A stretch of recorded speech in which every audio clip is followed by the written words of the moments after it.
언제나 그렇습니다마는 여전히 고통스럽고 힘들었던 한 해가 물러가고 다시 새로운 한 해를 맞이하며 그 첫 번째 주일 예배를 하게 되었습니다.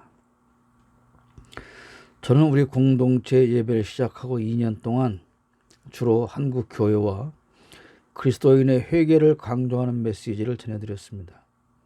오늘의 본문 요엘 2장도 전에 이미 설교한 적이 있습니다. 본 요엘 2장에서는 그 첫 부분에 이스라엘을 향한 멸망의 날을 선포합니다. 경고죠. 그리고 대재앙을 예고합니다. 이어서 12절에서는 회개를 촉구합니다. 지금이라도 너희는 진심으로 회개하여라. 나 주가 말한다. 금식하고 통곡하고 슬퍼하면서 나에게로 돌아오너라. 그리고 13절에도 이어집니다. 옷을 찢지 말고 마음을 찢어라. 주 너희의 하나님께로 돌아오너라. 주님께서는 은혜롭고 자비로우시며 오래 참으시며 한결같은 사랑을 늘 베푸시고 불쌍히 여기는 마음이 많으셔서 뜻을 돌이켜 재앙을 거두기도 하신다.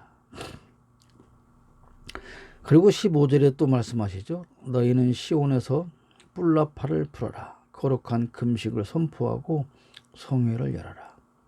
아이들이 혹시 부모에게 잘못하고 있을 때 부모는 느닷없이 매를 들어서 아이를 때리지 않습니다. 경고하고 다이르고 그리고 반성하라고 이르기를 수없이 하다가 그래도 듣지 않으면 결국 부모로부터 심한 꾸중을 듣게 되는 것이죠. 하나님도 이렇게 계속해서 백성들을 다이르고 회개하기를 원하고 그래도 안 되면 너희가 맞는다, 혼난다, 그렇게 말씀을 하시는데 그들이 얼마나 심각하게 매를 맞을까를 말씀하십니다. 그런데 그리고 나서 18절부터는 그럼에도 불구하고 하나님께서 매질한 그 이스라엘 백성들을 회복해 주실 것을 약속하고 있습니다. 이 순서는 범죄한 백성을 다루시는 하나님의 순서입니다. 우리도 그렇지 않습니까? 아이들이 잘못했을 때 처음은 경고하죠. 또 그러면 혼난다. 그래도 안 들으면 결국은 매를 들게 되고 그 매를 들면서 빨리 잘못했다고 용서해달라고 해. 그렇게 아이를 혼내죠. 그러면 그렇게 하고 그것을 끝나느냐? 그렇지 않습니다. 그리고 나서 부모는 아이가 매 맞아 아파하는 그곳을 만져주고 싸매주죠. 그러므로 속 썩이는 자식이 있다면 그 자식을 보면서 나를 보시는 하나님의 마음을 헤아릴 줄 알아야 합니다. 그러면 하나님 앞에서 우리가 가져야 할 태도가 무엇인지 그것을 알 수가 있는 거예요. 하나님께서 우리에게 경고하고 징계하시는 것은 우리를 지극히 사랑하시기 때문입니다. 아이가 잘못해서 엄마나 아버지한테 꾸중 들으면 그 아이들이 뭐라 그래요? 엄마는 날 사랑하지 않아. 아빠는 날 사랑하지 않아 그러잖아요. 그러나 그렇지 않죠. 사랑하기 때문에 꾸중도 하고 징계도 하는 겁니다. 내가 사랑하지 않는 남의 자식에 대하여는 상관하지 않잖아요. 그러므로 교회 안에 있든 교회 밖에 있든 하나님께서 징계하는 사람은 역설적으로 하나님께서 사랑하는 자녀이기 때문에 그렇다는 것이죠. 하나님은 징계를 통해서 아직도 교회 밖에 있는 사람에게는 교회 안으로 돌아올 것을 권면하십니다. 또한 교회 안에 있지만 범죄하는 자녀에게는 바르게 신앙생활을 할 수 있도록 권면하시는 것입니다.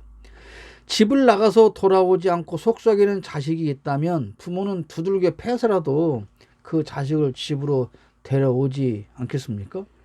그리고 집에 살고는 있지만 속썩이는 자식이라면 역시 두들겨 패서라도 제대로 살게 하는 것이죠. 새해가 밝았습니다. 새해에도 우리가 여전히 하나님의 경고를 듣고 재앙을 피할 수 없는 여전히 지난해와 똑같은 그런 삶을 살아서는 안 되겠죠. 우리 한국 교회도 개인도 이제는 새로운 은혜를 힘입어서 새해에는 회복된 삶을 살아야 합니다. 그런 회복된 삶을 소망하며 기도하는 그런 한 해가 되기를 바라는 마음으로 오늘 이 말씀을 가지고 피차에 은혜 받기를 원하는 것입니다. 하나님은 우리의 잘못으로 인한 결과로 말미암아 우리가 당하는 고통이어도 그 고통을 보며 마음 아파하시고 불쌍히 여기십니다. 여러분, 자식들이 지들이 잘못해서 지들이 고통을 당한다고 해서 부모가 에라 쌤통이다 이놈아 아이고 속 시원하다 그럽니까? 그럴 수 없잖아요. 부모는 순전히 경고하고 그렇게 말했음에도 불구하고 그 태도를 바꾸지 않고 잘못한 결과로 자식이 고통을 당하고 있어도 그것을 바라보는 부모의 마음은 아픈 겁니다. 그리고 그 자식이 불쌍해 보이는 것이죠. 어릴 때 이런 경험이 다 아마 있을지 모르겠어요. 저만 그럴 수도 있습니다. 부모님께 걱정을 끼치고도 잘못을 인정하지 않다가 매를 맞습니다. 휘초리로 맞은 자리가 너무 아파요. 그래서 그거를 만지면서 울다가 잠이 듭니다. 근데 잠결에 느낄 수 있는 것이 뭐예요? 가만히 다가와서 빨간약이나 연고를 슬며시 발라주시던 부모님의 그 말없는 사랑을 혹시 여러분 느끼고 경험해 보셨습니까? 그렇게 와서 아무 말 없이 연고를 발라주는 그 사랑스러운 부모님의 따뜻한 손길을 느끼면서 애써 잠든 척하던 그런 추억이 여러분 있습니까? 없죠. 여러분들은 뭐 부모님들한테 잘못해서 매 맞거나 꾸중될 일이 한 번도 없었기 때문에 그런 경험도 없을 거라 생각을 하지만 저는 아주 못되게 자라서 그런 경험이 많이 있습니다. 가출했다가 맞아 죽을 각오로 집에 돌아왔는데 호랑이보다 더 무서운 그 아버지가 아무 말도 없이 그저 묵묵히 담배 한 대 피워 물고 나지막한 소리로 말씀하시지요. 들어와서 밥 먹어라. 하실 때의 그 사랑은 내가 지금 그때 그 아버지보다도 몇십 년이나 더 살았고 훨씬 나이를 더 먹은 지금에도 잊을 수 없는 지워지지 않는 사랑인 것이죠. 우리는 힘든 고통 중에 있을 때 쉽게 하나님을 원망합니다. 용서받지 못할 큰 죄를 범하고서도 잠깐의 고통을 이기지 못하며 원망해요. 씻을 수 없는 죄를 짓고 부모한테 매 회초리 2대 맞는 것이 너무도 원망스러워서 고래고래 소리 지르는 철없는 자식과 같은 것이지요. 내가 얼마나 많은 기도를 했는데 내가 그 어려운 중에도 꼬박꼬박 11조 안 떼먹고 다 했는데 교회에서 힘들고 어려운 일은 내가 다 했는데 하나님이 살아계신다면 어떻게 나한테 이럴 수 있습니까? 그렇게 퍼붓고는 하죠. 2년 동안이나 지속하는 코로나 범유행 상황에서 모두가 고통을 호소하며 아우성을 치고 있습니다. 심지어 스스로 자기의 목숨을 해하는 안타까운 일들도 드물지 않게 일어나고 있습니다. 이런 상황에서도 여전히 건물에 십자가를 세운 그런 집단들이 함께 자고 먹으면서 매일 밤샘 기도하느라고 대규모 감염을 일으키고 세상의 손가락질을 아직도 받고 있습니다. 온 인류의 잘못으로 교회의 범죄로 인해서 다가온 재앙이지만 이런 상황을 보시는 하나님의 마음은 우리보다 더 아프십니다. 그리고 속히 깨닫고 회개하고 하나님께 돌아오기를 간절히 기다리고 계십니다. 이 고통스러운 삶 속에서 그 무엇으로도 우리가 위로받을 수는 없습니다. 정부에서 아무리 많은 돈을 풀고 그러지도 않지만, 그런다고 해도, 또 방역수칙을 우리가 아무리 잘 지킨다고 해도 우리의 문제를 해결하고 우리의 상처를 싸매 주실 분은 오직 우리의 영원한 아버지 하나님, 그분 한 분뿐이라는 사실을 우린 결코 잊으면 안 됩니다. 세계의 그 많은 사람들이 코로나 종식을 위해서 애쓰고 수고하겠으나 궁극적으로 이 모든 재앙에서 우리를 구원하시고 그 재앙을 물리쳐 주실 분은 전능하신 하나님 그분뿐이고, 그 하나님이 우리에게 요구하고 바라시는 것은 우리가 잘못 살아왔음을 회개하고 하나님께로 돌아가는 그것입니다. 올 새해에는 우리를 불쌍히 여기시는 하나님으로부터 위로받고 아픈 상처를 치료받는 그런 한 해가 되기를 여러분 함께 기도해야 될 줄로 믿습니다. 하나님은 지금 우리의 고통을 외면하거나 버린 것이 아닙니다. 고통받는 우리를 보며 마음 아파하시고 우리를 한없이 불쌍히 여기고 계십니다. 그러므로 실망하지 말고 오직 하나님의 위로를 구하는 성도의 삶을 살아야 할 것입니다. 새해에는 아쉬움이 없어야 하겠습니다. 19절에 말씀하십니다. 내가 너희에게 곡식과 포도주와 올리브 기름을 주어서 아쉬움이 없도록 하겠다. 다시는 다른 나라가 너희를 조롱거리로 만들지 못하게 하겠다. 새해에는 우리가 회복해야 할 것이 많은데 우선적으로 회복해야 할 것이 뭡니까? 아쉬움이 없는 것, 즉 부족함이 없는 것입니다.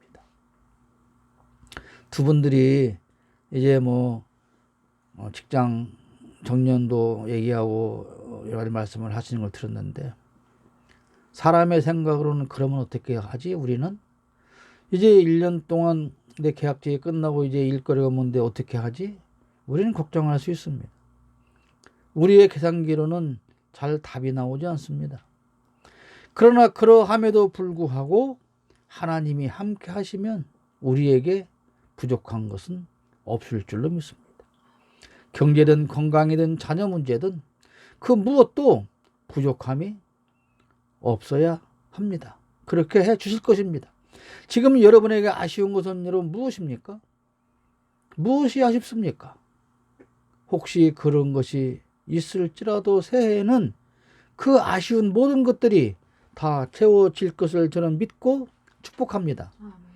매맞고 울다가 잠든 어린 자녀의 그 매 맞은 자국을 어루만지는 부모는 치근한 마음으로 그 아이에게 무엇이 필요한지를 생각합니다.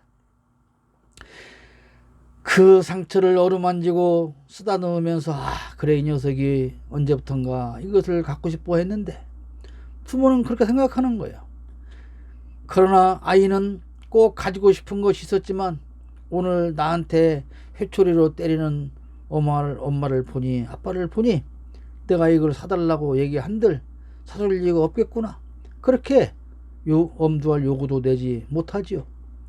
그래서 다 포기하고 학교에 다녀왔는데 저녁에 아빠의 손에 자기가 그렇게 원하던 선물이 들려있어요.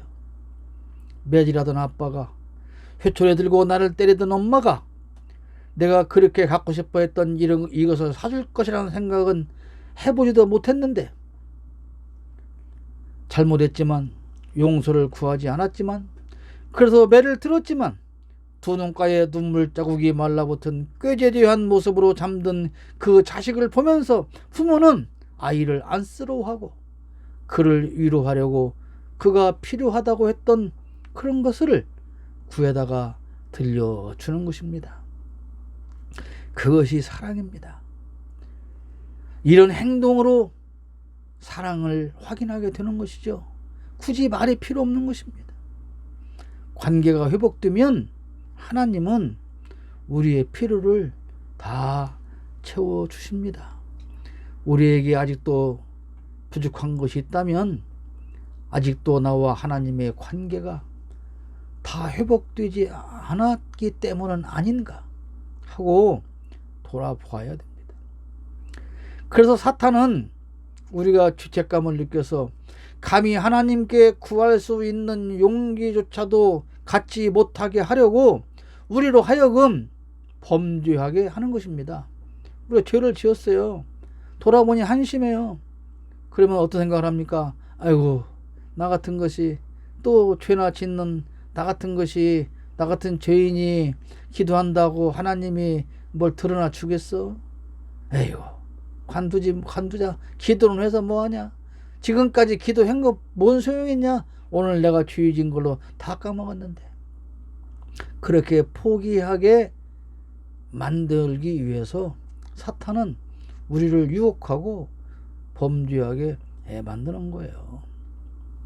아이가 엄마한테 아빠한테 나 핸드폰 좀 제발 바꿔주세요 라고 수없이 얘기를 했어요. 그때 엄마 아빠가 그랬어요. 말 잘 듣고 공부 잘하면 사줄 거야. 그런데 시험 성적표를 받아보니 형편 없어요. 그럼 그 아이가 어떻게 해요? 실망하죠. 그래서 사달라는 것을 다시 말도 못해요. 그러나 다 그런 건 아니에요. 어떤 놈들은 그 성적표를 들고 와서도 뻔뻔스럽게 나 핸드폰 사준다고 했잖아요 엄마 아빠 이렇게 말하는 뻔뻔함도 있죠. 우리가 그렇게 뻔뻔한 삶을 살고 있는 것은 아닐까요?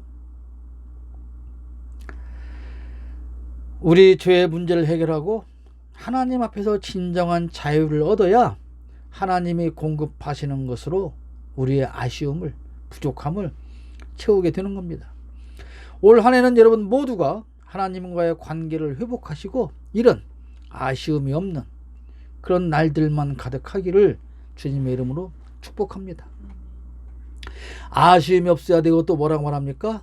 조롱거리가 되지 말아야 합니다. 하나님의 백성인 이스라엘이 하나님께 범죄했어요. 그래서 이방 나라의 재물이 됩니다. 마치 메뚜기 떼가 곡식밭을 초토화하듯 그렇게 이스라엘은 처절하게 패하였고 이웃나라 사람들이 뭐라 그래요? 꼴 좋네. 아이고 뭐 하나님의 자녀라고 하나님이 특별히 사랑하는 민족이라더니 참 꼴 좋다. 그런 조롱을 당하는 거예요. 예수 믿는다고 신앙생활 한다고 요란스럽게 교회에 드나들던 사람이 어느 날 하나님께 범죄하고 만신창이가 된 모습으로 세상 사람들부터 조롱거리가 되고 손가락질 당하는 경우가 많이 있지 않습니까?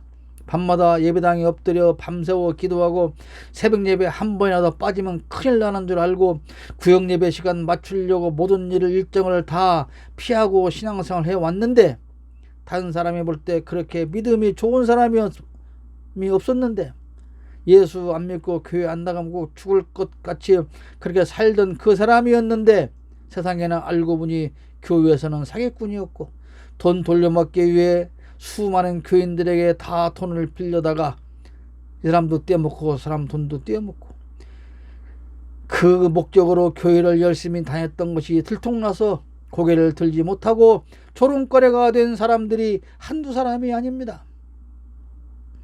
얼마 전에 지난달 말일날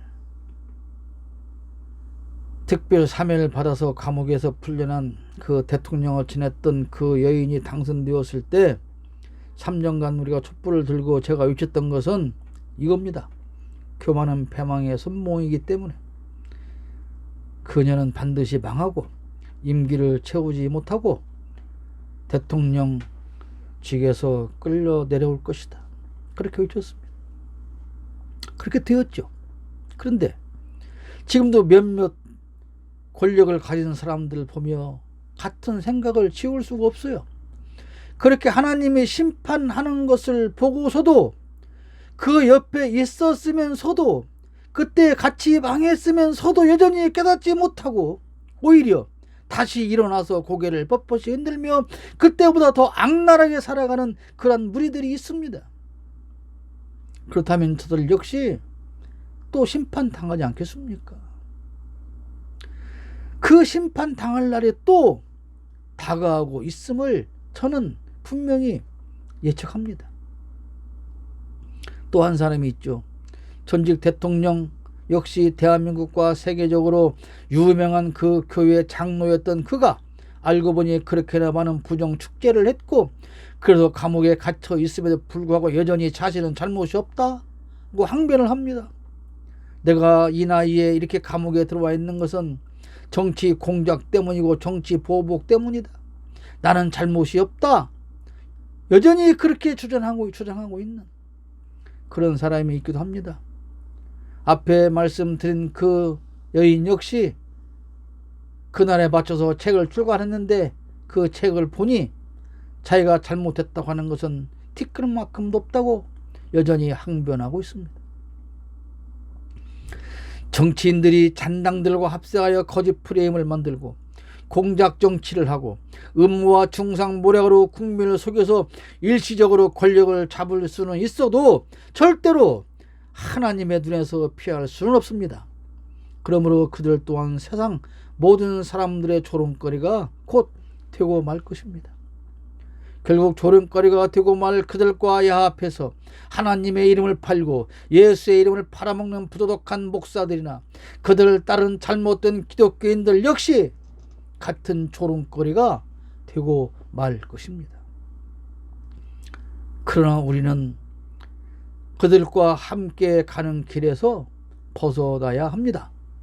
지금까지는 손가락질과 조롱을 받았어도 올해는 박수를 받는 그런 기독교인과 우리 공동체와 한국 교회가 되어야 합니다. 사랑하는 청목 공동체 가족 여러분, 그리고 온라인으로 이 설교를 듣는 여러분, 이제는 조롱당하는 기독교인의 삶에서 벗어나기를 축복합니다. 올해는 비난과 조롱이 아니라 칭찬과 박수를 받는 그런 복된 기독교인으로 회복하는 여러분의 삶이 되기를 간절히 축복합니다. 주님께서 나를 위해 큰일 하시는 한 해가 되기를 바랍니다. 20절을 볼까요? 북쪽에서 온 메뚜기 군대를 멀리 쫓아버리겠다. 메마르고 황량한 땅으로 몰아내겠다. 전위 부대는 사해에 몰아넣고 후위 부대는 지중해에 몰아넣겠다. 시체 썩은 냄새 그 악취와 코를 찌를 것이다. 주님께서 큰 일을 하셨다. 여러분, 하나님께서 여러분을 위해서 큰 일을 하시는 한 해가 되시기를 축복합니다. 선발대와 후발대로 나누어서 이스라엘을 황폐화하던 그 적군을 하나님이 멸망시켜버립니다. 선발대와 후발대로 나누어 공격한다는 것은 싹쓸이 한다는 것입니다.